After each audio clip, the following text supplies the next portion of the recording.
Ke informasi lain, pemirsa, 22 pekerja meregang nyawa dalam kebakaran gedung Teradron Jakarta Pusat menyisakan duka mendalam keluarga. Salah satu ibu korban meminta perusahaan bertanggung jawab atas peristiwa yang merenggut nyawa putranya. Masih banyak orang terjebak di atas. Jenazah Siti Saadah, salah satu korban kebakaran gedung Teradron, tiba di rumah duka di Pancoran Mas, Depok, Jawa Barat. Isak tangis keluarga dan kerabat pecah saat jenazah dibawa ke dalam rumah. Setelah disolatkan, jenazah Siti Saadah dimakamkan di TPU tak jauh dari rumah duka. Siti Saadah sudah 1,5 tahun bekerja di Teradron. Korban sempat mengirim pesan singkat mengabarkan ia terkepung asap dan api. Jam 12.41 atau 42, saya lupa. Cuman kasih kabar lewat WA bahwa terkepung bakaran di kantornya. Setelah itu kita hubungi nggak bisa.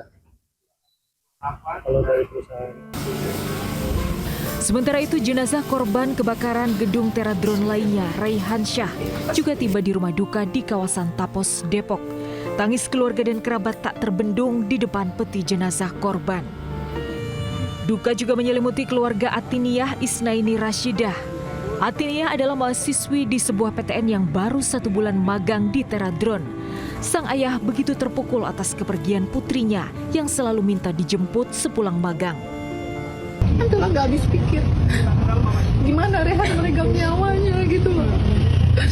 Kena asap di lantai 5. Tidak hanya menghadapi duka mendalam, keluarga 22 korban kini meminta keadilan. Sambil terisak, ibu salah satu korban, Raihan, meminta pertanggungjawaban atas kematian putranya. Pihak gedung dianggap lalai karena tidak ada sistem keselamatan yang melindungi nyawa pekerja. Sang ibu menyesalkan putranya harus meninggal karena terjebak di dalam gedung dan kehabisan oksigen. Kebakaran gedung Teradron pada Selasa lalu merenggut 22 nyawa. Seluruh jenazah korban telah teridentifikasi. Tim Liputan iNews melaporkan. Ratusan gedung bertingkat di Jakarta bisa menjadi cerobong asap mematikan karena dibangun tanpa standar perlindungan kebakaran. Ditambah lemahnya pengawasan, nyawa jutaan pekerja kini jadi taruhan. Izin komandan, segera luncurkan unit. Masih banyak orang terjebak di atas gendang. Ratusan gedung bertingkat di Jakarta menjadi kebutuhan di kota metropolitan.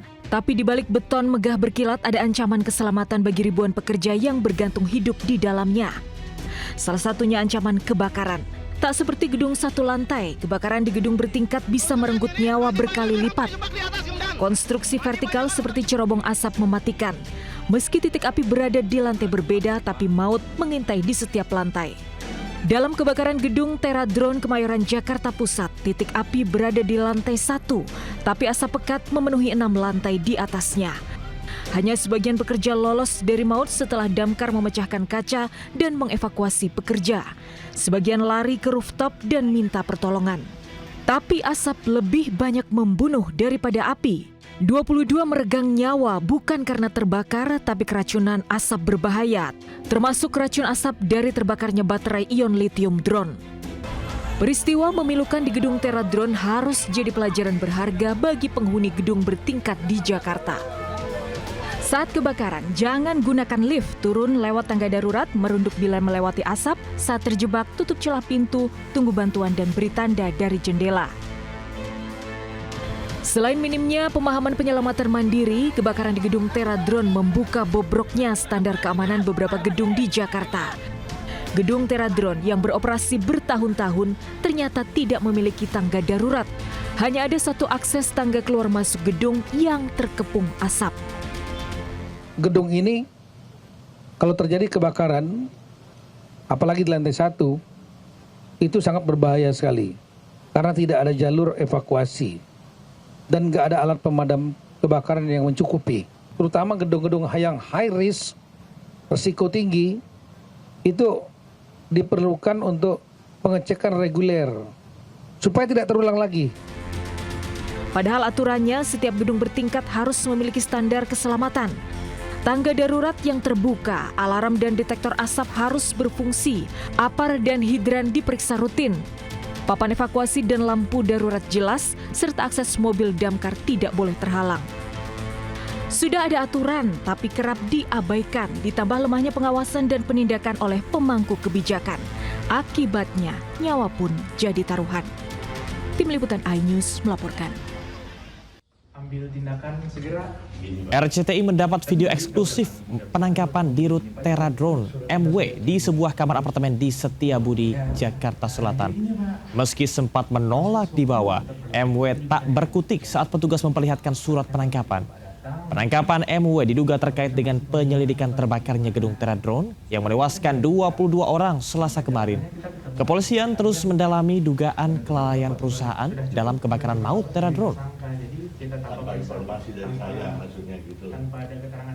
VP Sekretaris SKK Migas Hudi Suryodipuro tewas setelah menabrak bus Transjakarta yang sedang berhenti pada Selasa lalu. Kecelakaan tersebut berbuntut panjang dan hingga kini masih diselidiki pihak berwajib. Tenang, Di. Ambulannya udah mau datang, Di. Tenang dulu, Di. Tenang, Di. Vice President Sekretaris SKK Migas Hudi Suryodipuro tewas usai sepedanya menabrak bus Transjakarta yang sedang berhenti di halte Karet Sudirman, Jakarta Pusat. Gubernur Jakarta Pramono Anung turut buka suara terkait insiden ini.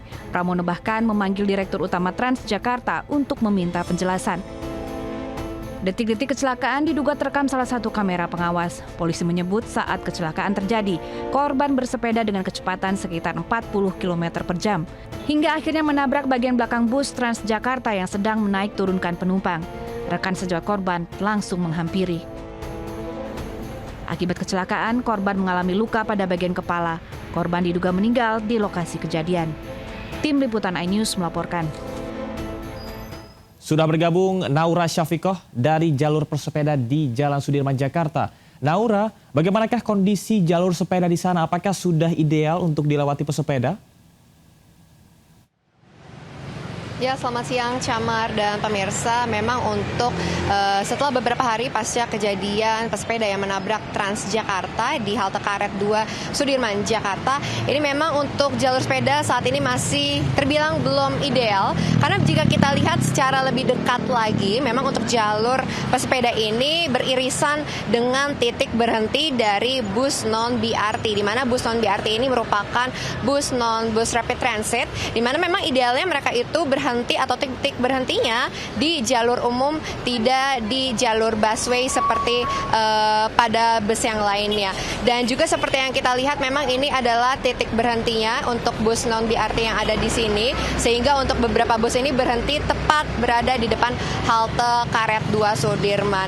Dan seperti yang kita ketahui, memang ini bisa dibilang tidak ideal karena beririsan dengan kedua jalur tersebut, sehingga memang untuk beberapa pesepeda ini harus lebih waspada lagi dengan adanya titik berhenti ini. Dan juga seperti yang kita ketahui bersama, memang untuk kejadian pada saat itu kejadian pada pukul sekiranya 6:20 waktu Indonesia Barat, dan dari Gubernur DKI Jakarta juga sudah menyampaikan bahwa memang untuk pesepeda ini memiliki batas waktunya sendiri setiap harinya, yaitu hingga pukul 6 waktu Indonesia Barat saja.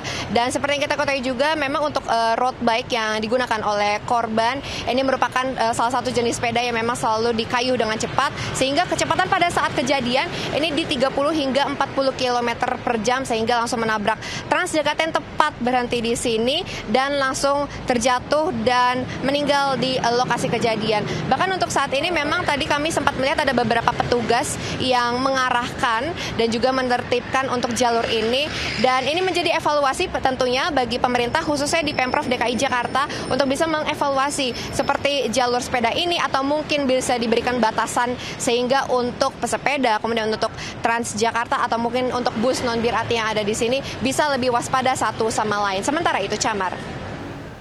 Baik, terima kasih rekan Naura Syafiqoh, selamat bertugas kembali.